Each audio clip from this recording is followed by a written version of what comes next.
I have a delivery already loaded up for tomorrow, and we have some snow coming in. We have had a largely snow-free winter, and it's not supposed to be a lot, but it's just going to be enough. So I'm just going to cover up my delivery just so it makes things easier on me when I'm unloading it, keeps the snow off of me. I have a restaurant that I got to get my trailer loaded up for. The challenge is this: my high school kid likes to load the trailer. He probably can't make it today. I would normally just wait it out and hope that he can show up. However, this snow coming in is changing everything. I just would love to have this trailer loaded, and then I would park it back under the roof out of the snow, and that just makes my life so much better. So this is kind of like an investment. I'm just going to invest some time right now when I could be inside laying on my couch. Here I am out laboring in the wood yard. I don't tarp my wood, but I will cover it up in situations like this. I don't see what the big deal is with firewood getting rained on. I think it's good for it in a way. Let's get the trailer hitched up, let's get it moved into position, and then let's start loading it up too, this way. So I have my truck backed up to the trailer. I spared you the video, but I can assure you it took me just one time to back this trailer ball perfectly in place. I just have a knack for it to come out that way. So let's get the trailer down. Even when there's no weather coming, because it'll sneak up on you around here, I think it's good to keep the snow out of the bed of the trailer. It just makes life a lot easier on days like today. All right, let's get this trailer backed into place.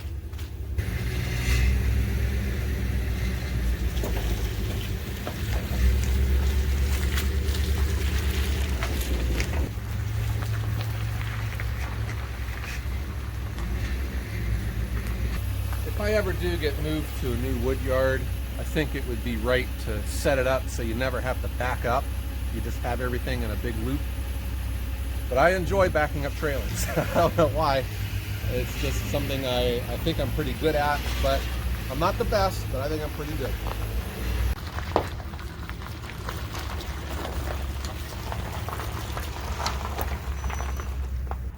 I go for style points when I load my trailer. I get it backed in on an angle. It just takes away a couple extra steps for me, and I'm able to get this loaded up sooner than later.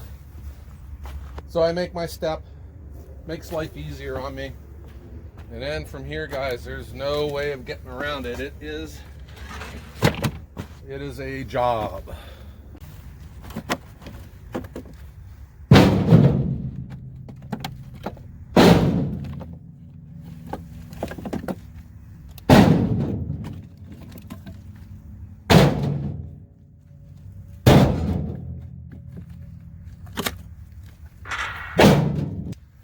There is just no other way around this, guys. This is work.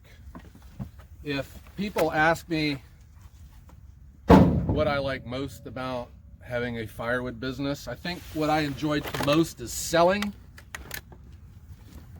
People ask me what I enjoy the least, I think you're looking at it. Now, I never help myself out much either, because I do have the yard kind of set up wrong. The ideal situation would be where I can get my trailer in broadside and then just chuck it over. When I have a guy that makes firewood for me, and that's how we load my trailer up there, and it goes so much faster. This way I'm running extra laps, but that's just the way things are here with how soft the yard is and where I got the driveway put in, and I just deal with it. In a way, it's like my exercise for the day. It does get your heart rate up. You get flexible and limber with it, but it does wear you out too. This is where I find it a value to pay a high school kid 20 bucks to load a trailer of wood. You know, these kids work pretty fast and they make their money, they enjoy it. We all remember when we were young, you know, 20 bucks means a lot for us.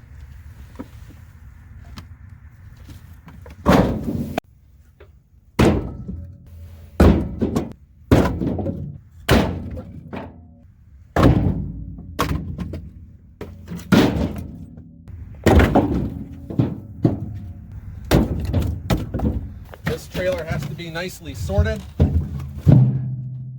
for an entire cord to fit.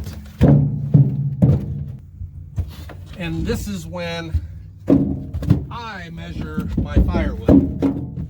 I have the dimensions on this trailer down to a T, and the people that I buy firewood off of do measure their wood out before I come, and every time it is exactly the same in this trailer. I know exactly what a cord is when loaded in here. And this is how I do it. I just run laps, and it's right around now. This is kind of depressing, you know. You think, oh my gosh, look how much more I gotta go. But it seems like the next thing you know, you're done. This is how I'm set up. It is not perfect, but it works. I'm able to keep all of this wood in a system so that we have seasoned firewood on tap. I'm able to get to it, get it loaded, and get it down the road. The way I measure this wood is, I just figured all this out on my own.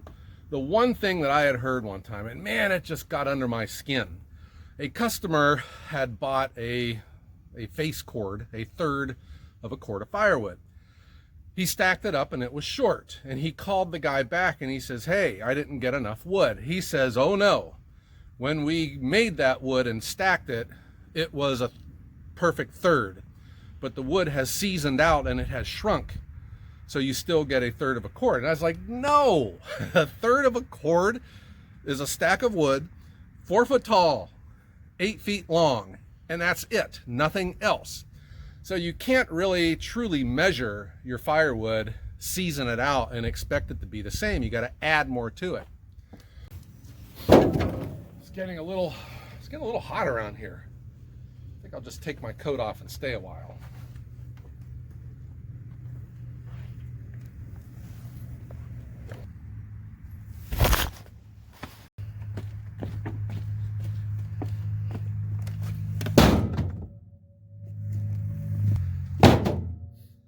I'm feeling it now, guys, and I am just making laps and filling this up. I am very particular, very strict about quantities. They gotta be correct. The majority of deliveries that I have seen that other people have delivered, quantities are crazy. They are, you know, a truckload.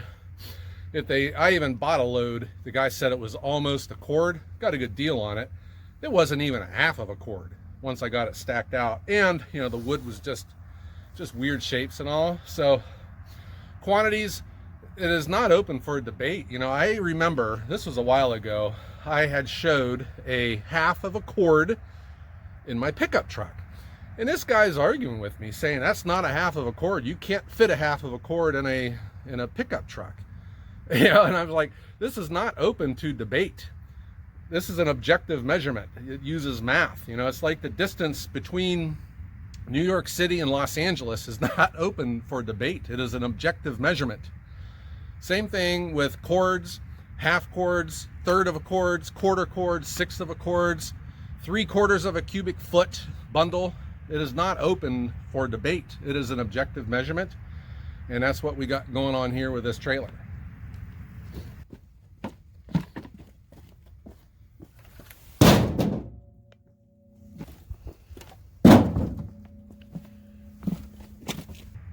This was one of my first customers. I really felt like I could get a hold of this account and keep it, but I couldn't make 40 cords of firewood myself. And that's where I started calculating, I need a machine, you know, and that's where I had bought my first firewood processor, which was that Dyna SC12. Great machine, and I would recommend it to you. Just wasn't the right one for me. and that eventually I traded that in on my Japa 365, which got traded in, you know. So I'm on this upward trajectory, but it started with customer service and keeping this account happy, because it is a major league brand, and you know, it's me, and I can't drop the ball with these guys. They must have seasoned dry firewood, and that is, I think, what made me as good as I am right now, and as particular I am with producing firewood, making nice looking firewood, keeping it clean, and making a system so that I always have seasoned firewood for them.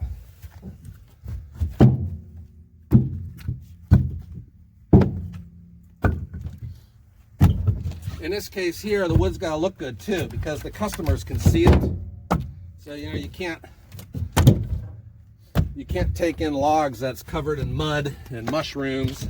You know, there's an occasional log here that's got some lichen on it.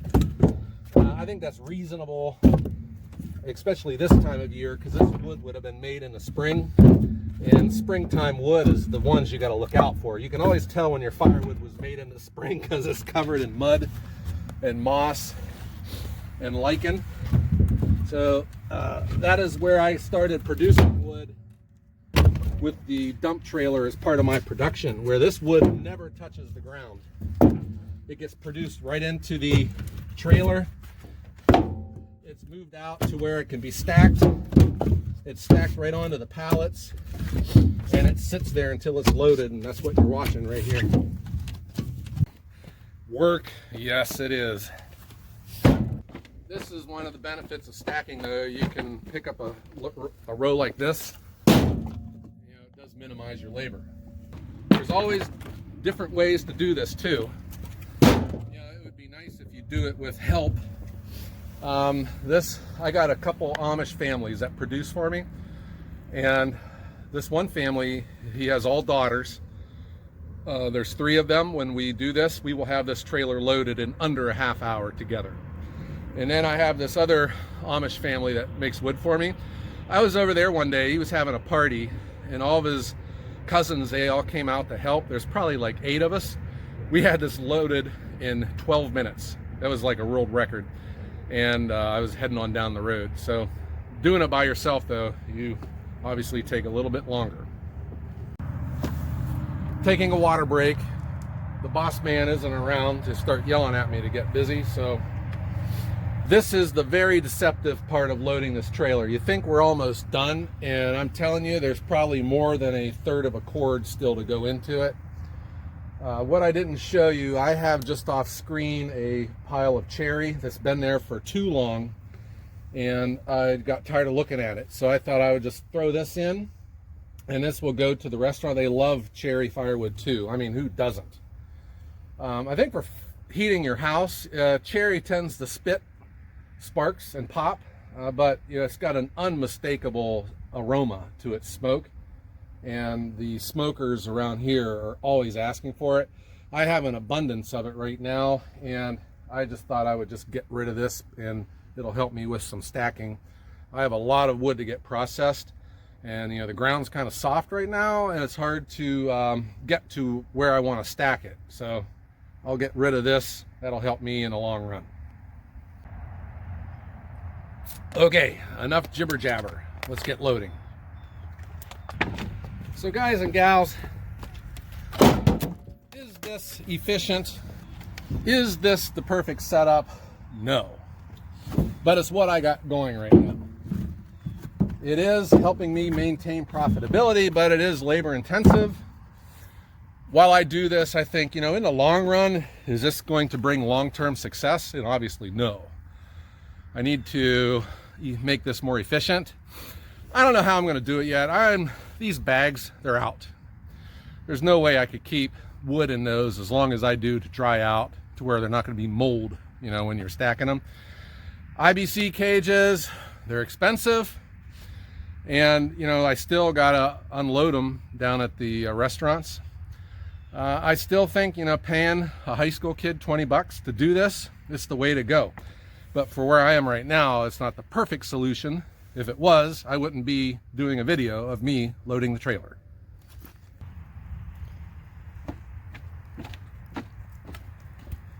you didn't think I was lying about the weather. Snow's starting to come down. I still got a ways to go. Gotta hustle.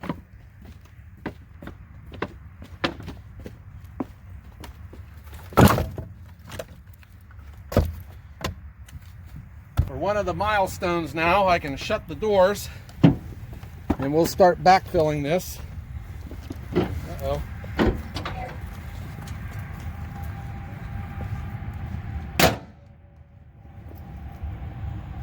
It's snowing, guys.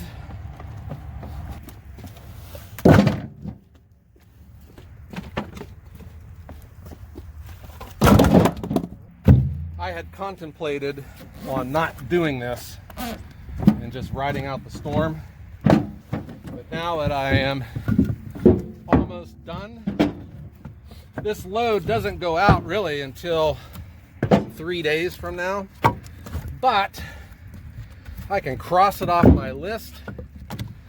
I don't need to worry about it. It seems like the majority of these deliveries that I see other people made, their quantities are never right, but they are always less than what they were supposed to bring. Just makes me wonder. I'm not saying they did it intentionally, but if you did, serious, how much is a stick of firewood worth to you? Why are your quantities always short? It was like that one comment, the guy was questioning, you know, I really wasn't delivering a half of a quart of firewood, even though I had hand loaded the truck. Yeah, it just makes no sense. Why would I put myself through all this extra effort to not give the customer the correct quantity? You know, I'm doing this because I want to give them the correct quantity.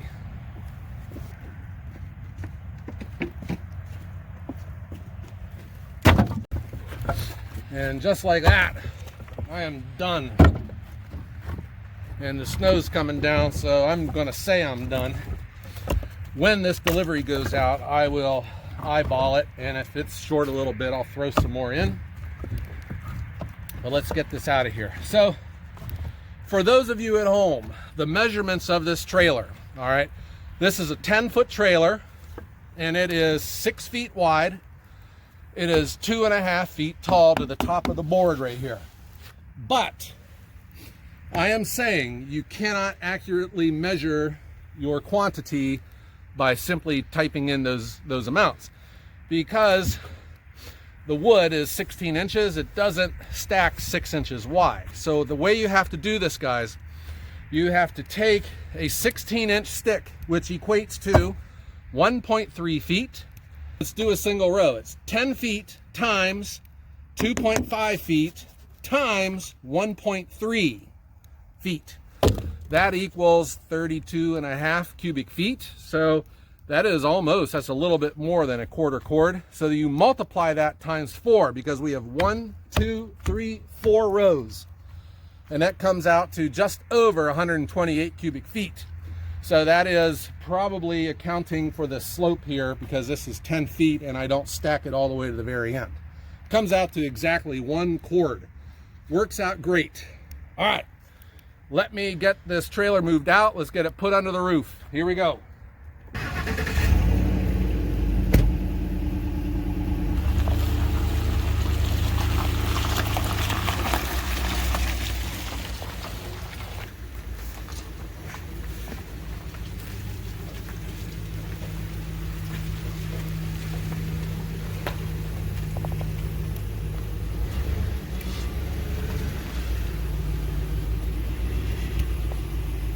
We are under the roof, we're loaded up. I can take the rest of the day off.